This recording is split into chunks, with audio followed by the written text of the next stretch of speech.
নমস্কার। আমাদের pre marital ডিসকাশনের series চলছিল, যেখানে আমরা ডিসকাশন করছিলাম বিয়ের আগে কোন কোন জিনিসগুলো দুই পক্ষের মধ্যে ডিসকাশন করে নেওয়াটা খুব ইম্পর্টেন্ট একটা ম্যারেজকে সাকসেসফুলি এগিয়ে নিয়ে যেতে চলে, সম্পর্কটাকে অনেকদিন ধরে ঠিকঠাক ভালোভাবে টিকিয়ে রাখতে গেলে। এর আগে আমরা ডিসকাশন করেছিলাম যে হেলথ চেকআপের ব্যাপারে, পাত্রপক্ষ দুজনের হেলথের কন্ডিশনসগুলো চেক করে নেওয়ার জন্য কোন কোন টেস্টগুলো করার জন্য। তারপর আমরা ডিসকাস করেছিলাম কুকিং, বিয়ের পরে কে কুক করবে নাকি মেড থাকবে এগুলোর ব্যাপারে।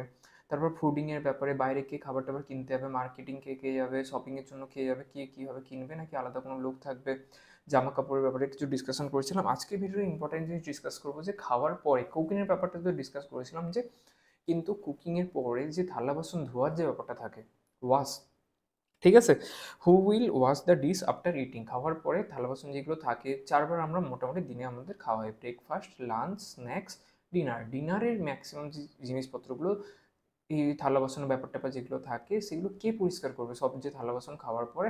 এখনকার দিনে, আগেকার দিনে কী হতো, ছেলেরা বাইরে কাজের জন্য যেত, মেয়েরা ঘরের কাজকর্ম করতো। কিন্তু এখনকার দিনে এসে টাইম, ডেট সব কিছু চেঞ্জ হয়েছে। ছেলেরাও কাজ করছে, মেয়েরাও কাজ করছে।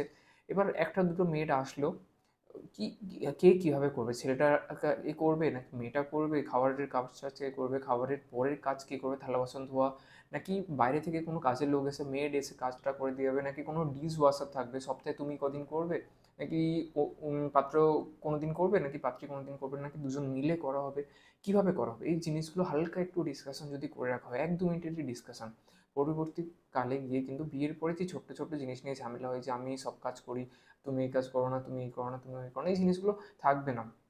তো আমি একজন প্রি ম্যারিটাল কনসালটেন্ট, এই জিনিসগুলো নিয়ে ডিসকাশন করি। বিয়ের আগে কিছু কিছু জিনিস নিয়ে দুই পক্ষের মধ্যে ডিসকাশন হওয়াটা ইম্পর্টেন্ট, কিন্তু এখনকার দিনে আত্মসম্মানের খাতিরে কিছু কিছু কারণে সবাই ডিসকাশনগুলো করতে পারে না। আমি একজন মিডিয়েটার হিসেবে মাঝখানে এসে দুই পক্ষের মাঝখানে কোশ্চেন্সগুলো তুলে ধরি। কোশ্চেনের অ্যান্সার দেখে আপনারা দুজন দুজনকে বুঝে যেতে পারবেন যে আপনাদের সাথে অন্যজনের কতটা এরকম কী ম্যাচ হচ্ছে। সেই অনুযায়ী যদি একটা ডিসিশন নেওয়া হয়, ম্যারেজ যদি একটা করা হয়, তাহলে কিন্তু ম্যারেজটা অনেক লং লাস্টিং, আরও ভালো একটা এফেক্ট আসে ম্যারেজ থেকে।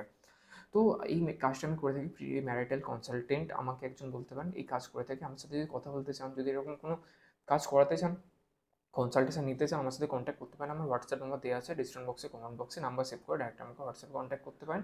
খুবই মিনিমাম প্রাইসে, অল্প প্রাইসে, পুরো একদম রেকর্ডিং যদি চান, রেকর্ডিংয়ের মধ্যে দিয়ে সব পক্ষকে একসাথে বসিয়ে এই জিনিসগুলো আমি ডিসকাশনস করি। অনেক রকমের কোশ্চেন্স আছে, ঠিক আছে, অনেক রকমের জিনিস আছে, 40-50 রকমের জিনিস আছে। বিয়ের আগে হালকা করে যদি একবার জেনে নেওয়া যায়, তাহলে বিয়ের পরে যে কোনো রকম খুব একটা প্রবলেম হয় না। এই জিনিসগুলো জানা খুবই ইম্পর্টেন্ট। ভালো একটা প্লেলিস্ট চলছে, প্লেলিস্টের লিঙ্ক দেওয়া থাকবে ডিসক্রিপশন বক্সে, কমেন্ট বক্সে।